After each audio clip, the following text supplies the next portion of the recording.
শিবরাত্রির সেকেন্ড দিন। So second দিনে এই প্রিপারেশন হয়েছে শিবরাত্রির। সো আমি একদম উপোস করিনি, আমি মানে খেয়েছি, উপোস করিনি। সো এই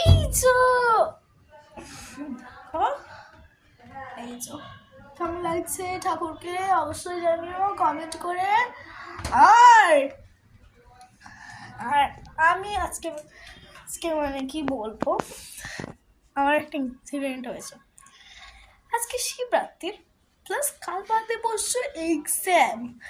আমি ঠাকুরের কাছে চাইছি ঠাকুর মানে যাতে আমার পড়াশোনায় মন বসে, কারণ রবিবারে ফোনে দিকে কখন মিনি ব্লগ করবো, তোমরা এত সাপোর্ট দিচ্ছ, মিনি ব্লগ না করে পারছি না। সো তার জন্যই আজকে আমি বলে রাখলাম কিছুদিন আমার মিনি ব্লগ আসবে না। সো এই ভিডিওটা ভালো লাগলে এই ভিডিওটা একটু আর এই ভিডিওটা ভালো লাগলে অবশ্যই লাইক শেয়ার সাবস্ক্রাইব করুন। এই যে ভাইয়ের সাথে শেষ করলাম এই মিনি ব্লগটা। So tata.